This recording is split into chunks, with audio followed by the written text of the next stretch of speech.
Hello guys, कैसे हैं आप लोग। आशा करता हूं कि आप सभी अच्छे होंगे और अपने एग्जाम्स की बढ़िया तैयारी कर रहे होंगे। तो गाइस आज है 4 अक्टूबर, तो शुरुआत करते हैं करंट अफेयर्स के नए सेशन के साथ। तो गाइस अभी तक जिन्होंने हमारे चैनल को सब्सक्राइब नहीं किया है, शेयर नहीं किया है, लाइक नहीं किया है, तो प्लीज़ हमारे चैनल को सब्सक्राइब करिए, शेयर करिए, लाइक करिए और बेल आइकन पर जरूर प्रेस कर दीजिए, जिससे आने वाले जितने भी वीडियोज़ के नोटिफिकेशन आप लोगों को मिल सके गाइस। तो गाइस आज है 4 अक्टूबर, तो शुरुआत करते हैं करंट अफेयर्स के नए सेशन के साथ। तो गाइस शुरुआत करते हैं क्वेश्चन नंबर फर्स्ट से। तो क्वेश्चन नंबर फर्स्ट क्या है, पढ़ते हैं। सेक्रेट पोर्टल को किस मंत्रालय द्वारा शुरू किया गया है। तो गाइस सेक्रेट पोर्टल को सामाजिक न्याय एवं अधिकारिता मंत्रालय द्वारा शुरू किया गया है। तो सेक्रेट पोर्टल एक्चुअली में है क्या कि सेक्रेट पोर्टल को वरिष्ठ जो भी जितने भी नागरिक हैं उनको अगर रोजगार के लिए एक मंच कहाँ से मिलेगा, वो इस पोर्टल पे जाके वो रोजगार के लिए अप्लाई कर सकते हैं। जैसे कोई भी जितने भी वरिष्ठ नागरिक हो गए उनके लिए एक रोजगार के लिए एक मंच बनाया गया। वो कौन सा मंच है? SACRED portal. यहाँ पे जितने भी वरिष्ठ नागरिक हैं वो रोजगार के लिए यहाँ पे अप्लाई कर सकते हैं। तो एक वरिष्ठ नागरिकों के लिए एक बहुत ही बढ़िया शुरुआत की गई है सरकार द्वारा कि एक पोर्टल बना दिया गया है। वहाँ पे जाके वरिष्ठ नागरिक जो भी जैसे जिनको रोजगार जितने जितने भी वरिष्ठ नागरिक हैं उनको रोजगार चाहिए है, तो वो उनके लिए पहले क्या था, कोई एक मंच नहीं था कि जहाँ पे वो जाके अप्लाई कर सके कि हमें रोजगार चाहिए तो हम यहाँ पे जाके अप्लाई कर सके। तो अब क्या है कि एक मंच बना दिया गया है, एक पोर्टल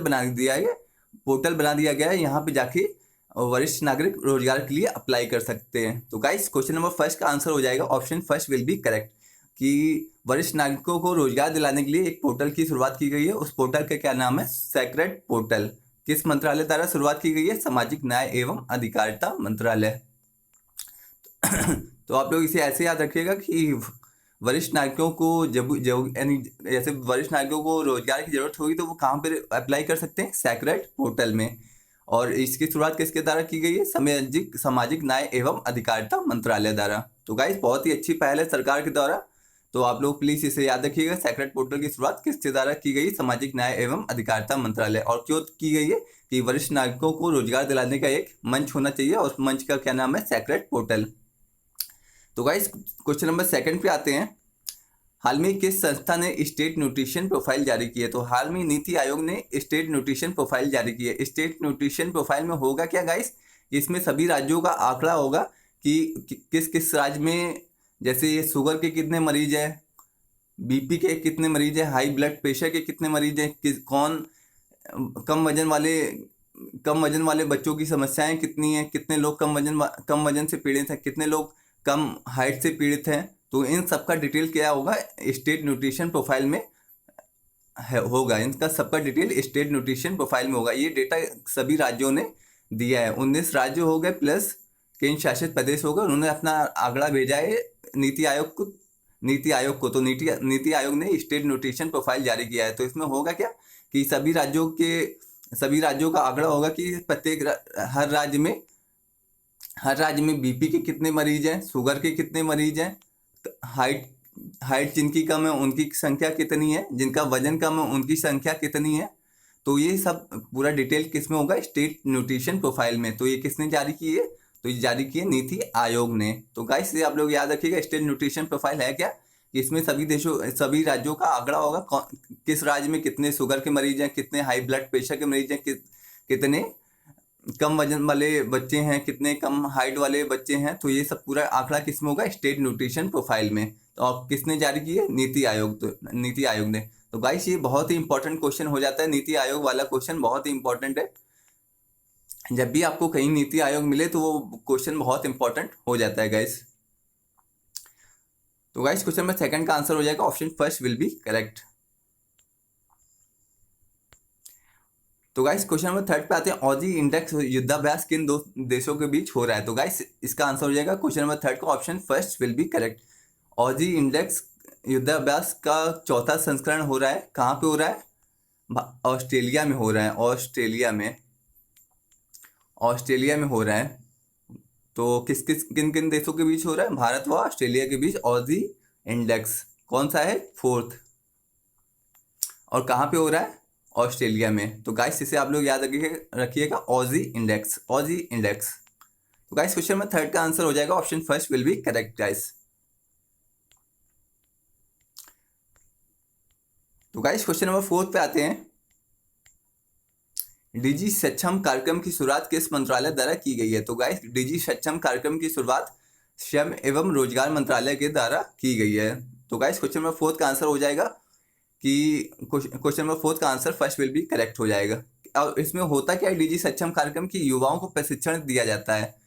युवाओं को प्रशिक्षण दिया जाएगा जिससे उनको रोजगार मिल सके। युवाओं को प्रशिक्षण दिया जाएगा। किस क्षेत्र में प्रशिक्षण दिया जाएगा? सॉफ्टवेयर के क्षेत्र में। सॉफ्टवेयर कैसे डेवलपमेंट करते हैं, प्रोग्रामिंग लैंग्वेज सिखाई जाएगी। ऐप को कैसे डेवलप करते हैं। तो जितना भी डिजिटल, एक प्रकार से डिजिटल शिक्षा दी जाएगी। ऐप को कैसे डेवलपमेंट करें और सॉफ्टवेयर को कैसे डेवलप करें, और जितने भी प्रोग्रामिंग लैंग्वेज हैं उनके बारे में सिखाया जाएगा। जावा के बारे में सिखाया जाएगा, सी के बारे में सिखाया जाएगा। तो एक प्रकार से युवाओं को डिजिटल शिक्षा दी जाएगी। इससे फायदा क्या होगा कि युवाओं को रोजगार मिल सकेगा, क्योंकि आने वाला युग कौन सा है? डिजिटल युग। इसलिए युवाओं को डिजिटल शिक्षा दी जा रही है जिससे उनको आने वाले भविष्य में रोजगार मिल सके गाइस। तो गाइस क्वेश्चन नंबर 4 का आंसर हो जाएगा option first will be correct. तो एक श्रम एवं रोजगार मंत्रालय की अच्छी पहल है कि युवाओं को डिजिटल शिक्षा दी जा रही है। तो वर्तमान युवाओं को डिजिटल शिक्षा देने से की फायदा क्या होगा, क्योंकि आने वाला भविष्य कौन सा है? डिजिटल दुनिया का युग है। तो इससे फायदा क्या होगा कि रोजगार की संभावना बढ़ेगी। तो गाइस क्वेश्चन नंबर 4 का आंसर हो जाएगा option first will be correct. तो गाइस क्वेश्चन नंबर 5 पे आते हैं। क्वेश्चन नंबर 5 का आंसर आप लोग सोचिए क्या होगा। 10 सेकंड।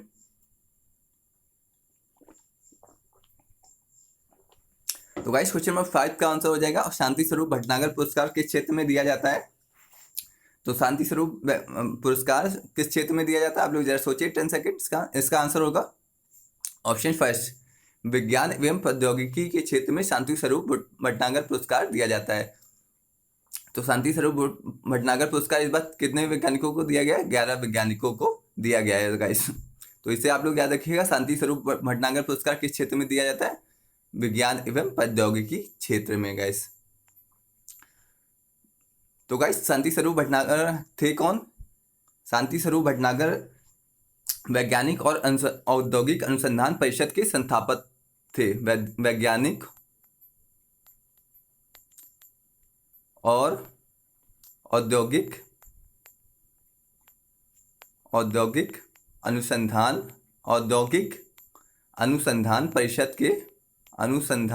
परिषद के संस्थापक थे। तो इसलिए इनके नाम पे ये पुरस्कार की शुरुआत की गई है। और किस क्षेत्र में दिया गया? विज्ञान एवं प्रौद्योगिकी के क्षेत्र में दिया जाता है। तो आप लोग से ये पूछ लिया जा सकता है कि कौन से क्षेत्र में शांति स्वरूप भटनागर पुरस्कार दिया जाता है? तो गाइस 11 वैज्ञानिकों को दिया गया विज्ञान एवं प्रौद्योगिकी के क्षेत्र में। और ये शांति स्वरूप भटनागर थे कौन? ये वैज्ञानिक और औद्योगिक अनुसंधान परिषद के संस्थापक थे। तो गाइस इसे भी आप लोग याद रखिएगा कि इसे CSIR भी बोला जाता है शॉर्ट में। वैज्ञानिक एवं औद्योगिक अनुसंधान परिषद को CSIR भी बोला जाता है। इसके संस्थापक कौन थे? शांति स्वरूप भटनागर। तो आप लोग से ये भी पूछा जा सकता है कि CSIR के संस्थापक कौन थे? तो इसका आंसर हो जाएगा शांति स्वरूप भटनागर। तो गाइस क्वेश्चन नंबर 5 का आंसर हो जाएगा option first will be correct. वैज्ञानिक एवं औद्योगिक अनुसंधान परिषद को क्या बोला जाता है शॉर्ट में? CSIR के संस्थापक कौन थे? शांति स्वरूप भटनागर। तो गाइस क्वेश्चन नंबर 5 का आंसर हो जाएगा option first will be correct guys. तो गाइस क्वेश्चन नंबर 6 पे आते हैं। 2021 ईदान पुरस्कार किस भारतीय को दिया गया है? तो गाइस क्वेश्चन नंबर 6 का आप लोग आंसर सोचिए 10 सेकंड। क्या होगा इसका आंसर? तो गाइस क्वेश्चन नंबर 6 का आंसर हो जाएगा रुक्मणी बनर्जी को ही ईदान पुरस्कार 2021 दिया गया है। क्यों दिया गया है? इन्होंने शिक्षा के क्षेत्र में अद्भुत कार्य किया है। शिक्षा के क्षेत्र में अद्भुत कार्य किया है। तो ईदान पुरस्कार किस लिए दिया जाता है? जो शिक्षा के क्षेत्र में कार्य करता है अच्छा सा, तो उसे ईदान पुरस्कार दिया जाता है। तो इस बार किसे मिला है? भारतीय रुक्मणी बनर्जी को मिला है ईदान पुरस्कार, क्योंकि इन्होंने शिक्षा के क्षेत्र में अद्भुत कार्य किया, अच्छा सा शिक्षा के क्षेत्र में अच्छा कार्य किया और लोगों की शिक्षा के लिए कार्य किया है रुक्मणी बनर्जी ने। तो इन्हें 2021 का ईदान पुरस्कार मिला है। तो गाइस इसे आप लोग याद रखिएगा, शिक्षा के क्षेत्र में ये पुरस्कार दिया जाता है। शिक्षा के क्षेत्र में ये पुरस्कार दिया जाता है। तो इस बार किसे मिला है? रुक्मणी बनर्जी को मिला है गाइस, रुक्मणी बनर्जी को मिला है। तो गाइस क्वेश्चन नंबर 7 पे आते हैं। नट संकीर्तन उत्सव कहाँ पे मनाया जाता है? नट संकीर्तन उत्सव कहाँ पे मनाया जाता है? तो ये मणिपुर में मनाया जाता है। मणिपुर, मणिपुर 7 सिस्टर्स में शामिल है और मणिपुर की राजधानी क्या है? इम्फाल है। मणिपुर की राजधानी क्या है? इम्फाल है और ये 7 सिस्टर्स में शामिल है। तो नट संकीर्तन उत्सव में होता है क्या? एक प्रकार का नृत्य व संगीत का उत्सव होता है। 3 दिवसीय उत्सव होता है नृत्य व संगीत। यहाँ नाच गाना होता है और अपनी जो भी उनकी स्थानीय नाच गाना है वो यहाँ पे वो गाते हैं और वो नृत्य करते हैं। तो एक प्रकार का बहुत ही खुशहाल 3 दिवसीय महोत्सव होता है। तो गाइस क्वेश्चन नंबर 7 का आंसर हो जाएगा मणिपुर। मणिपुर 7 सिस्टर्स में शामिल है, 7 सिस्टर्स में शामिल है और मणिपुर की राजधानी क्या है? इम्फाल है। तो गाइस इसे आप लोग याद रखिएगा, इंपॉर्टेंट क्वेश्चन है। नट संकीर्तन उत्सव कहाँ पे मनाया जाता है? मणिपुर में। इसकी राजधानी क्या है? इम्फाल है और 3 दिवसीय महोत्सव होता है। तो इसमें होता क्या है कि नाच गाना होता है, जो भी उनके स्थानीय नाच व गाना होता है तो यहाँ पे खुद मनाया जाता है। तो गाइस इसका आंसर हो जाएगा क्वेश्चन नंबर 7 का answer first will be correct.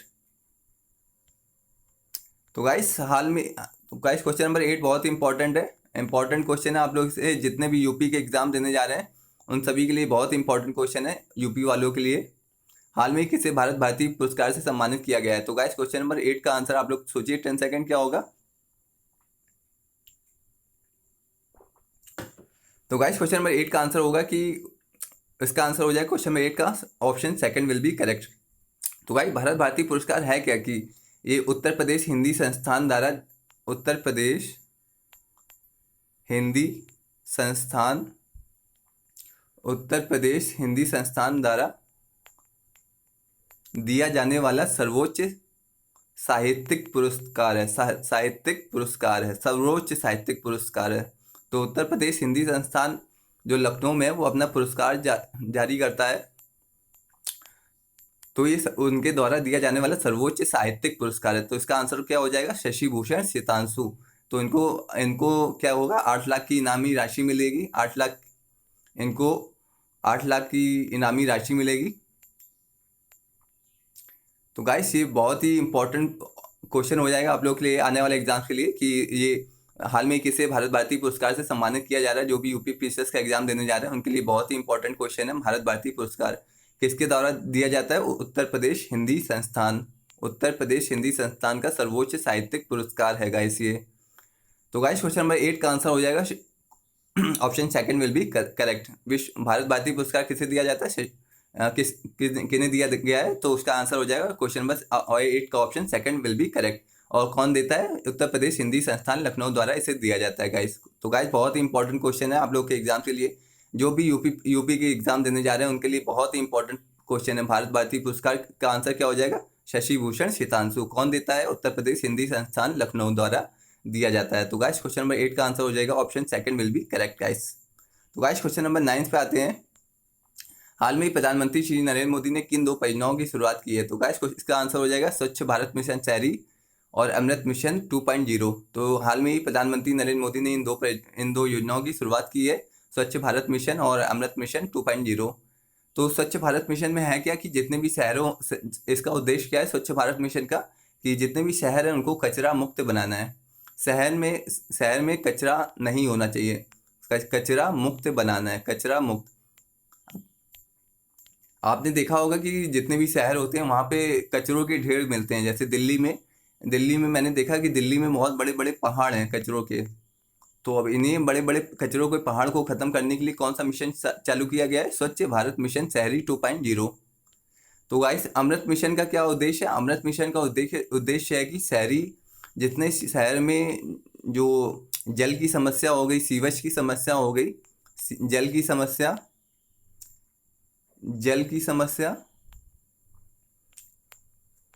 Sewage की समस्या, जितने भी घरों में जल की समस्या है कि वहाँ पे पानी नहीं आता, जल की आपूर्ति को सुनिश्चित करने के लिए अमृत मिशन की शुरुआत की गई और सभी घरों में सीवेज का कनेक्शन हो। तो इसके लिए एक अमृत मिशन की शुरुआत की गई। इसके लिए 500, अमृत मिशन में क्या है, 500 शहरों को चुना गया है। तो इन्हें कौन से नाम दिया गया? 500 अमृत शहर में।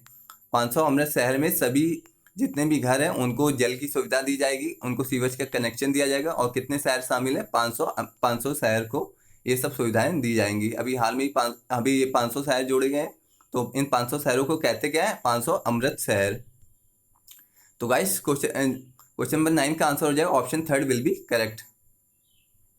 तो गाइस क्वेश्चन नंबर 10 पे आते हैं। स्वच्छ भारत मिशन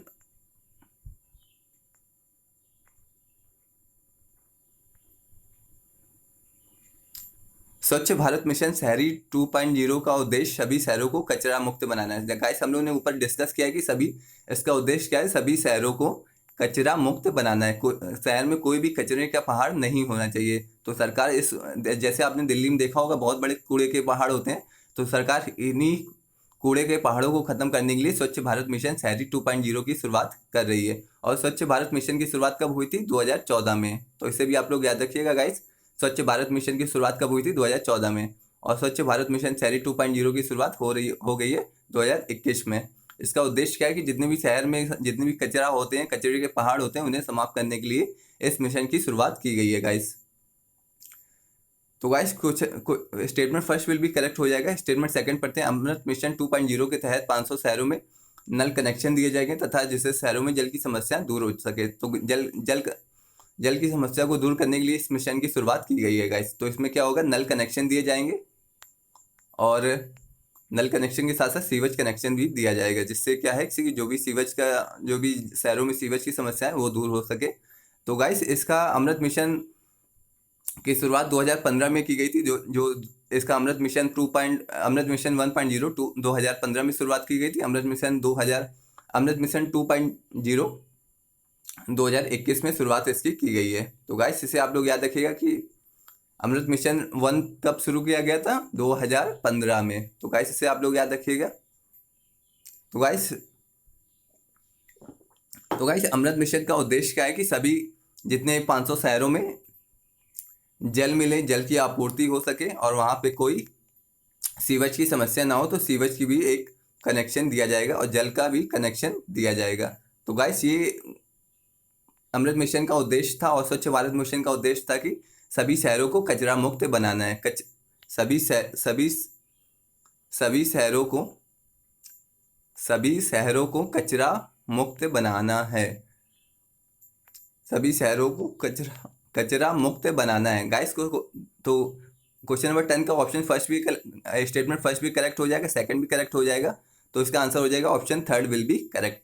तो गाइस ये थे आज के मोस्ट इंपॉर्टेंट करंट अफेयर्स। तो गाइस क्वेश्चन नंबर 9 10 बहुत इंपॉर्टेंट है। क्वेश्चन नंबर 8 तो मोस्ट इंपॉर्टेंट क्वेश्चन है यूपी एग्जाम्स के लिए। तो आप लोग इसे प्लीज़ मिस मत करिएगा।